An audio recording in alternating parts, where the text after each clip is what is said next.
നമസ്കാരം, ഞാൻ വിനോദാണ്. വിരാടം വിനോദം എന്ന എൻ്റെ യൂട്യൂബ് ചാനലിൻ്റെ ഏറ്റവും പുതിയ കാഴ്ചകളിലേക്ക് സ്വാഗതം. ഈ കാഴ്ചകൾ പകർത്തുന്നത് മൂന്നാറിൽ നിന്നാണ്. മൂന്നാറിൽ ലോക്ക്ഹാർട്ട് എസ്റ്റേറ്റിൻ്റെ അരുവിക്കാട് എസ്റ്റേറ്റ് ബംഗ്ലാവിലാണ് ഇന്നത്തെ കാഴ്ചകളുടെ പ്രധാന കേന്ദ്രം. എസ്റ്റേറ്റിലേക്കുള്ള പ്രവേശനം മാട്ടുപ്പെട്ടി ഇക്കോ പോയിൻറ്റിലുള്ള ഒരു ചെക്ക് പോസ്റ്റ് വഴിയാണ്. ആ ചെക്ക് പോസ്റ്റിൽ നമ്മൾ വണ്ടിയുടെ നമ്പറൊക്കെ കുറിച്ച് കൊടുത്തിട്ടാണ് നമ്മൾ എസ്റ്റേറ്റിലേക്ക് പോകുന്നത്.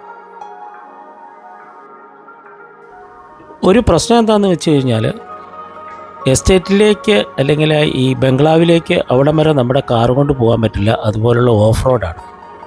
പക്ഷേ ചെക്ക് പോസ്റ്റിൽ നിന്ന് ഏതാണ്ട് ഒരു 2 കിലോമീറ്റർ മാറി ഒരു മാരിയമ്മൻ കോവിലുണ്ട്. ആ മാരിയമ്മൻ കോവിലിൻ്റെ അവിടെ നിന്ന് കഴിഞ്ഞാൽ നമുക്ക് പോകാനുള്ള ജീപ്പ് ബംഗ്ലാവിലെ ആൾക്കാർ തന്നെ അറേഞ്ച് ചെയ്തിട്ടുണ്ട്. ആ ജീപ്പ് വരും. ഇപ്പം നമ്മൾ മാരിയമ്മൻ കോവിലിൻ്റെ അവിടുത്തെ എത്തിയപ്പോൾ ചുറ്റുവട്ടം നോക്കിയാൽ നല്ല കാണാൻ ഭംഗിയുള്ള കുറേ ലയങ്ങളുണ്ട്, കൃഷി സ്ഥലങ്ങളുണ്ട്, കാബേജും ഉരുളക്കിഴങ്ങും ഒക്കെ കൃഷി ചെയ്തിരിക്കുന്ന സ്ഥലങ്ങളാണ്. നമ്മൾ ജീപ്പ് എത്തിയിട്ടുണ്ട്. അപ്പോൾ എസ്റ്റേറ്റിൻ്റെ തന്നെ ഒരു പാർക്കിംഗ് ഏരിയ ഉണ്ട്. അവിടെ നമുക്ക് നമ്മുടെ വണ്ടി പാർക്ക് ചെയ്യാം. ഞങ്ങൾ വണ്ടി പാർക്ക് ചെയ്തതിന് ശേഷം ജീപ്പിൽ കയറി. ജീപ്പിൻ്റെ ഡ്രൈവർ സഹായ് രാജ് എന്നാണ് അദ്ദേഹത്തിൻ്റെ പേര്. അദ്ദേഹം വണ്ടി ഓടിക്കുകയാണ്. ആകെ ഇളകി പറിഞ്ഞ് കിടക്കുന്ന റോഡാണ്. കഴിഞ്ഞ മഴക്കാലത്ത് മുഴുവൻ മോശമായതാണെന്നാണ് സഹായ് രാജ് പറയുന്നത്. നമുക്ക് സൈഡിലൂടെയുള്ള കാഴ്ചകൾ കണ്ട് മുമ്പോട്ട് പോകാം.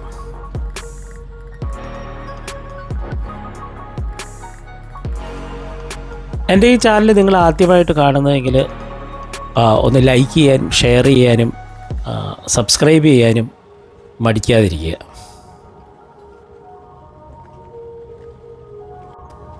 പൊതുവെ യാത്രാപ്രേമികളാണ് ഞങ്ങളെല്ലാവരും. ഞാനും എൻ്റെ ഭാര്യയും എൻ്റെ 2 മക്കളും. ഈ ടീ എസ്റ്റേറ്റ് ബംഗ്ലാവ് കണ്ടെത്തിയത് തന്നെ എൻ്റെ മക്കളും ഭാര്യയും ചേർന്നാണ്. അച്ഛൻ്റെ, അതായത് എൻ്റെ വിനോദിൻ്റെ 60ാം പിറന്നാൾ ആഘോഷിക്കുന്നതിന് വേണ്ടിയിട്ടാണ് ഈ ഒരു ഡെസ്റ്റിനേഷൻ ഇവർ കണ്ടെത്തിയത്.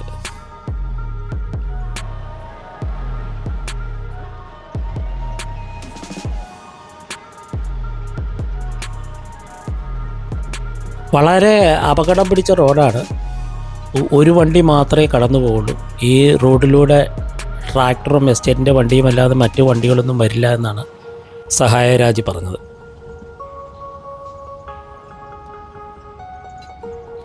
ഈ വണ്ടി നമുക്ക് അറേഞ്ച് ചെയ്തു തന്നത് എസ്റ്റേറ്റ് ബംഗ്ലാവിൻ്റെ കെയർടേക്കറായ ജീവയാണ്.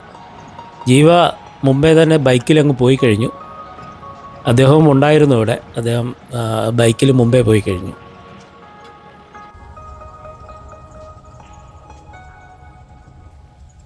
മാരിയമ്മൻ കോവിലിൻ്റെ അടുത്തു നിന്നും, അതായത് നമ്മൾ കാറ് പാർക്ക് ചെയ്തിരിക്കുന്നിടത്തു നിന്നും 3 കിലോമീറ്റർ ദൂരമുണ്ട് എസ്റ്റേറ്റ് ബംഗ്ലാവിലേക്ക്. ഈ 3 കിലോമീറ്ററും അപകടം പിടിച്ച റോഡാണ്.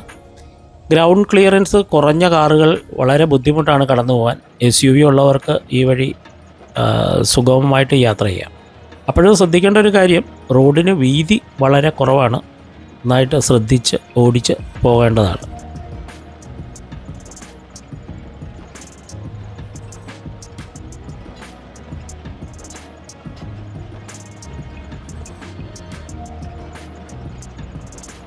അന്തരീക്ഷത്തിൽ ചെറുതായിട്ട് തണുപ്പ് നമുക്ക് അനുഭവപ്പെട്ടു തുടങ്ങിയിട്ടുണ്ട്.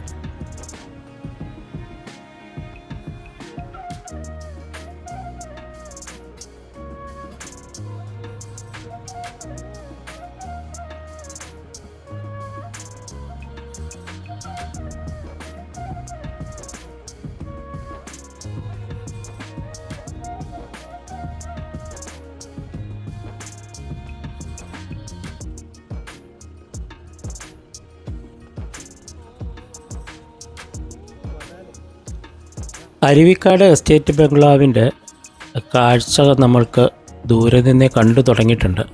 നമ്മൾ എസ്റ്റേറ്റ് ബംഗ്ലാവിലേക്ക് അടുത്തു കഴിഞ്ഞു.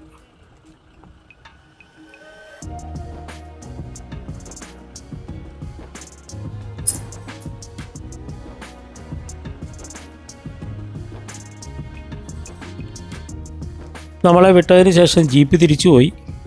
ഈ കാണുന്നതാണ് 100-ലേറെ വർഷം പഴക്കമുള്ള Aruvikkad east division tea estate ബംഗ്ലാവ്. എന്ത് ചരിത്രങ്ങളും എന്ത് കഥകളും പറയാനുണ്ടാകുമായിരിക്കും ഈ എസ്റ്റേറ്റ് ബംഗ്ലാവിന്.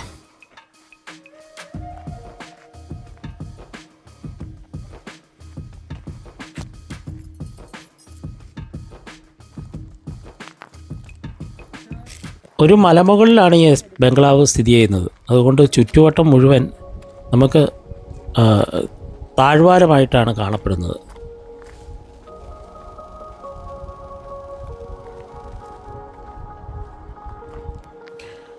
ഇപ്പോൾ സമയം 3:30. അത്യാവശ്യം തണുപ്പ് നമുക്ക് ഫീൽ ചെയ്യുന്നുണ്ട്. ഇനിയും വന്നതിൻ്റെ ക്ഷീണമൊക്കെ ഒന്ന് മാറി കുറച്ച് നേരം ഒന്ന് വിശ്രമിച്ചിട്ട് ഈ എസ്റ്റേറ്റ് ബംഗ്ലാവിൻ്റെ അടുത്ത്, അതായത് 1 കിലോമീറ്റർ മാറി അരുവിക്കാട് വെള്ളച്ചാട്ടമുണ്ട്. ഇപ്പം വെള്ളമുണ്ടോ എന്നറിയില്ല, എന്നാലും നമുക്കൊന്ന് പോയി കാണാം.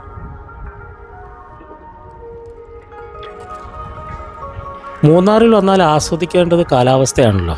കാലാവസ്ഥയും പ്രകൃതി ഭംഗിയും ഒത്തുചേർന്ന ഒരു സ്ഥലമാണ് ഈ അരുവിക്കാട് എസ്റ്റേറ്റ്. അധികം ചൂടില്ല, ചെറിയ തണുപ്പുണ്ട്. നമുക്ക് അരുവിക്കാട് വെള്ളച്ചാട്ടം കാണുന്നതിന് പോകേണ്ടതുണ്ട്.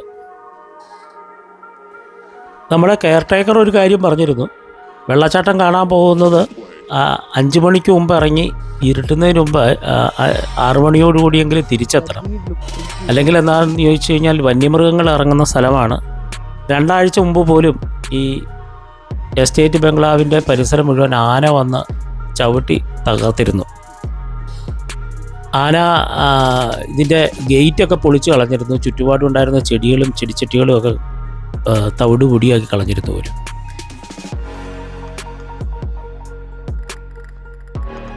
അങ്ങനെ ഞങ്ങൾ നടക്കാൻ തീരുമാനിച്ചു. അരുവിക്കാട് വെള്ളച്ചാട്ടത്തിലേക്കുള്ള യാത്രയിലാണ് ഇപ്പോൾ ഞങ്ങൾ. നടന്നു പോവുകയാണ്.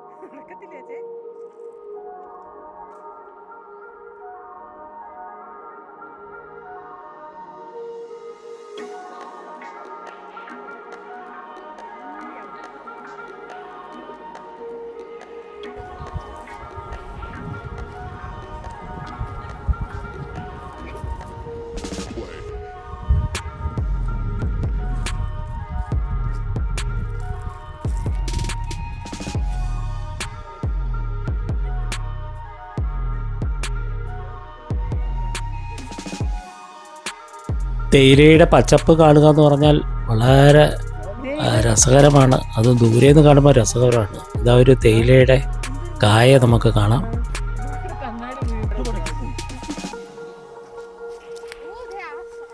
മക്കൾക്ക് പൊതുവെ നടപ്പിനും മടിയുള്ള കൂട്ടത്തിലാണ്. ഈ അരുവിക്കാട് എസ്റ്റേറ്റിൻ്റെ ചുറ്റുവട്ടത്തൊന്നും താമസക്കാരാരുമില്ല എന്നുള്ളതാണ് ഒരു പ്രത്യേകത. മൊബൈൽ നെറ്റ്വർക്ക് ചിലപ്പോൾ കിട്ടും, ചിലപ്പോൾ കിട്ടില്ല. പക്ഷേ എസ്റ്റേറ്റ് ബംഗ്ലാവിൽ വൈഫൈ ഉണ്ട്, അതുകൊണ്ട് നമ്മുടെ കാര്യങ്ങളൊക്കെ നടക്കും.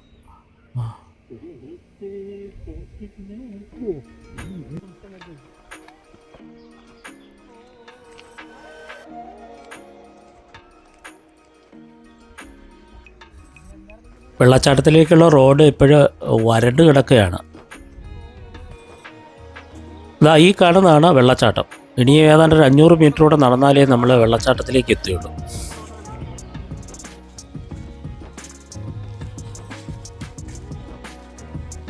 നല്ല ശുദ്ധമായ വായു ആസ്വദിച്ച് ഈ നടപ്പൊരു സുഖം തന്നെയാണ്. മഴക്കാലത്ത് ഇത് വളരെ ഭംഗിയുള്ളതും വൈൽഡുമായിരിക്കുമെന്നാണ് നമ്മുടെ ഒരു പ്രതീക്ഷ. നമ്മൾ വെള്ളച്ചാട്ടത്തിൻ്റെ അടുത്തെത്താറായി. വെള്ളം ഒഴുകുന്ന ശബ്ദം നമുക്ക് കേൾക്കാം.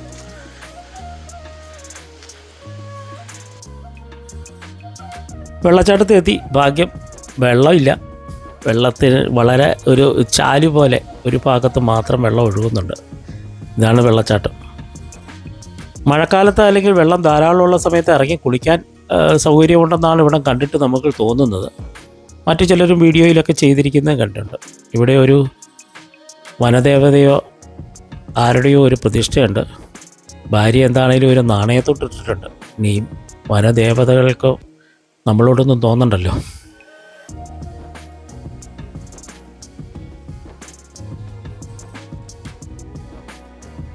കുറച്ച് സമയം അവിടെ സ്പെൻഡ് ചെയ്തു. അപ്പോഴത്തേനും ഏതാണ്ട് സമയം 5:30 കഴിഞ്ഞിരുന്നു. ഇനി നിന്നാൽ കാട്ടുമൃഗങ്ങളുടെ ശല്യമുണ്ട്. ആന മാത്രമല്ല, മറ്റ് പല മൃഗങ്ങളുമുണ്ട്. കേഴയുണ്ട്, കാട്ടുപോത്തുണ്ട് എന്നൊക്കെ നമ്മുടെ കെയർ ടേക്കർ പറഞ്ഞ് പേടിപ്പിച്ചിട്ടുണ്ട്. അത് തന്നെയല്ല, വഴിയിൽ ആനപ്പിണ്ടവും മറ്റ് ചില ജീവികളുടെ കാഷ്ടവുമൊക്കെ കാണാനായിട്ട് സാധിച്ചിട്ടുണ്ട്. അതുകൊണ്ട് തന്നെ ഞങ്ങൾ വളരെ പെട്ടെന്ന് തന്നെ അവിടുന്ന് തിരിച്ചു. അങ്ങോട്ട് പോയതിനേക്കാളും കുറച്ചുകൂടി വേഗത്തിലാണ് ഇങ്ങോട്ടുനിന്ന് തിരിച്ച് നടന്നു പോകുന്നത്. വഴിയിൽ ജണ്ട കണ്ട് പിള്ളേർക്കൊക്കെ ഒരു അത്ഭുതം. വനാതിർത്തി തിരിച്ചിരിക്കുന്നത് ആദ്യമായിട്ട് കാണുകയാണല്ലോ.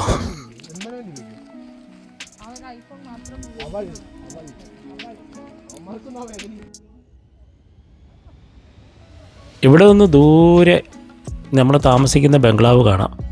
അതിന് താഴെ മറ്റൊരു കെട്ടിടവും.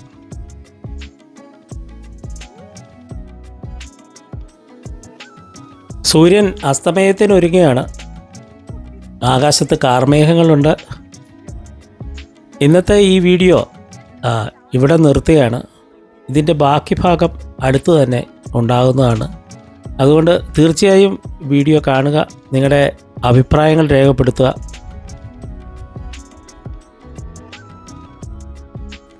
വീഡിയോ നിങ്ങൾക്ക് ഇഷ്ടമായി കാണുമെന്ന് കരുതുന്നു. അടുത്ത വീഡിയോയായി വരുന്നവരെ ഈ വീഡിയോ ആസ്വദിച്ച എല്ലാവർക്കും നന്ദി, നമസ്കാരം.